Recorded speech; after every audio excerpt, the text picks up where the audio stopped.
Hello ladies and gentlemen, it's Mike here at Gamefromscratch, and today we're talking about the future of the Godot's renderer, specifically a new Global Illumination system that is being worked on. We're going to look at a preview of it today. If you follow the lead developer of the Godot project, Juan Linietsky, on Twitter, you'll probably see that his feed lately has been all about new rendering techniques he's working on. He's working on something called HDDAGI.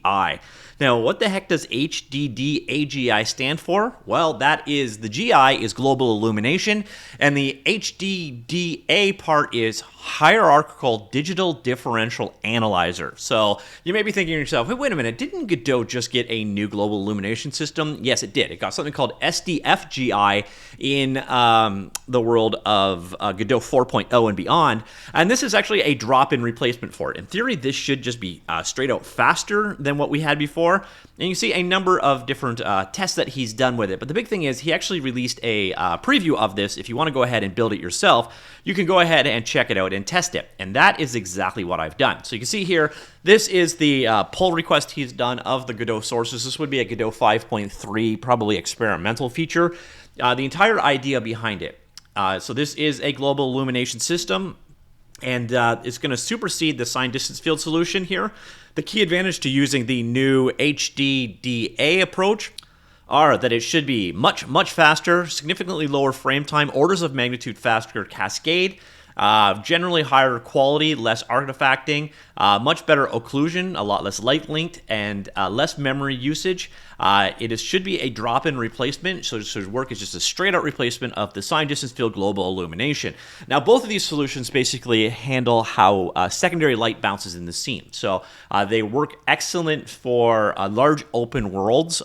If you were inside a closed environment, you'd probably use voxel Global Illumination and still or bake your light mapping. But this is if you've got an open world, you want to have more accurate lighting in it.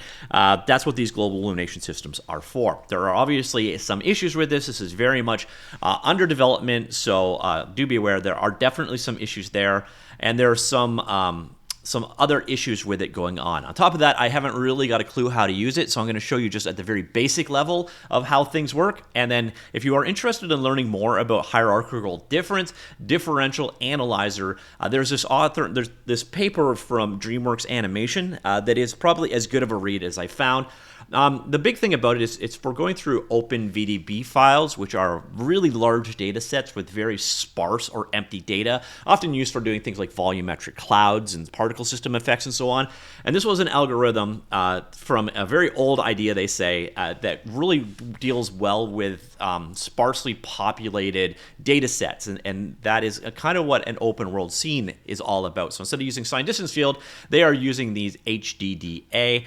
So this is a little bit of a top-level explainer of what the algorithm behind this all is. By the way, I'm going to use the assets from this particular bundle for this demo. I'm going to use the Sci-Fi City Pack. I'm not sure you'll be able to pick this one up, but if you're wondering what the heck assets I'm using, if you grab this literally today as I'm releasing it, there is an Encore bundle on Humble. That's where this actually came from. So if you want to use the assets that I'm going to demo here, that's what they are. It's this guy right here. Great pack from Cinti. By the way, you can grab them as just an FBX file and import it in, and they just work. So what you see here, this is Godot 4.2 with the scene opened, and over here, this is Godot 4.3. This is the custom build. If you want to grab it, basically clone from the Redoes architecture GitHub repository, I will have that linked in the document down below. So that's the build we're using. So we've got 4.3 and 4.2, the exact same scene opened in both. So right now, they're both being lit by default lighting. So what we're going to do is go ahead, we will add a new world environment to each one. So this is 4.2 version.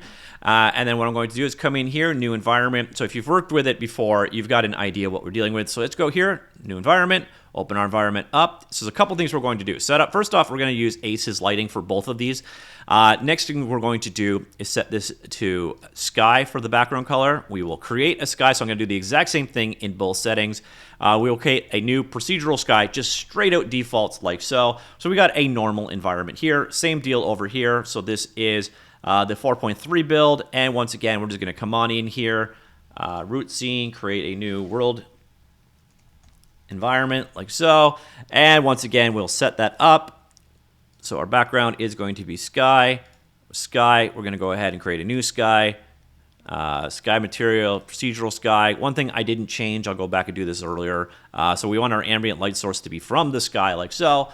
So there we have basically, oh yeah, I didn't change the, here, let's apples to apples, exact same scene, and we'll get the exact same results so far because we haven't dealt with global illumination at all yet, but I will set this one up to use sky for the ambient light. Okay, so now we've got the old way of doing things. It would be using something called sign distance field global illumination. Just come on down here and turn it on. We'll go with the exact default settings you're getting. So you're getting is the secondary light bounces. You're getting better shadowing. You notice an immediate result. So there is sign distance field global illumination turned on. And you're going to notice straight up sets there. So we can set the number of cascades to happen.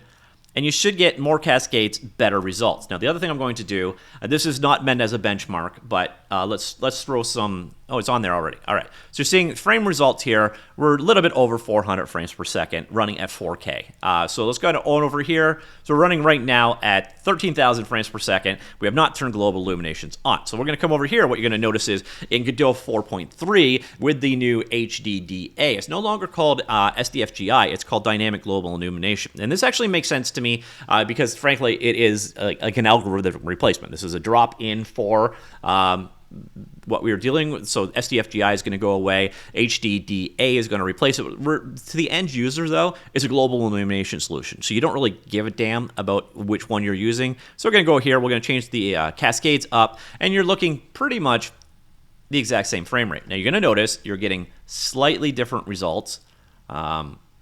So here, dynamic GI. So let's look at the shadowing right here, there, and there. So you can see much more, I don't know if the word diffuse shadowing makes sense, and you're also getting less light bleeding here. So there's, again, sign distance field global illumination, and then here you've got the dynamic global illumination. Now, you notice there's a bunch more settings here. It's broken down into various different categories here. So you can have it read the skylight. Obviously, you can have the amount of light that's going to come in from the sky be affected right there.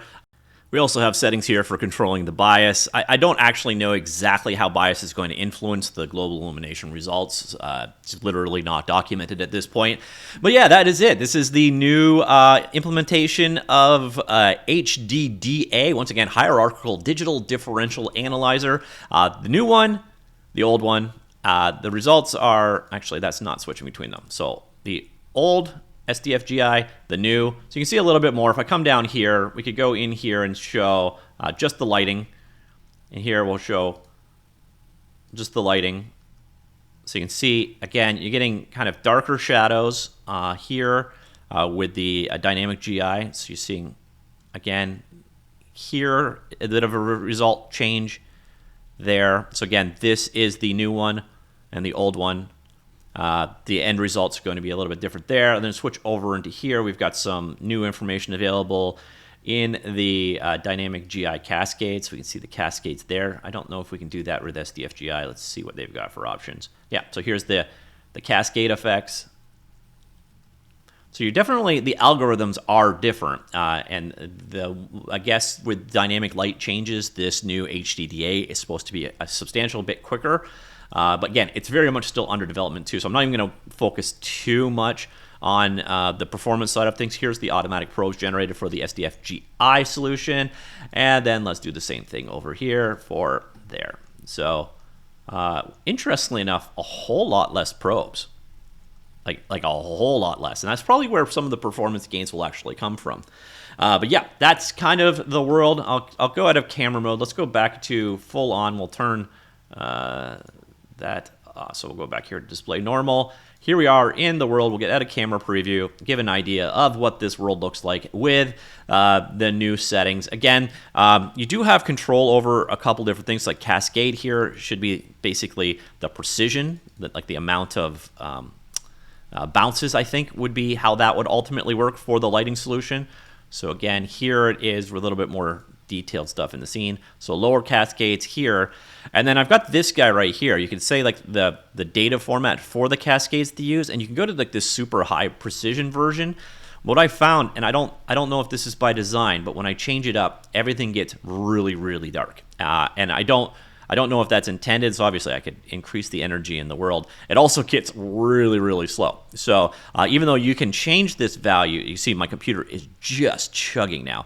You can change that value. I just don't think it's like an actual functional option at this point. But if you want to add, again, a bit more precision to the rendering at the cost of performance, where you'll want to do it here is with the cascade amount. So again, here, very low precision, a lot less results. And then let's add some more cascades in, and then each time you'll see the ultimate result. Let me just see if I go here, set that to 2, and then change this one up high if we actually still just crank down the performance. Yeah, we do. So you see here, my frames per second drops down to the 20 mark.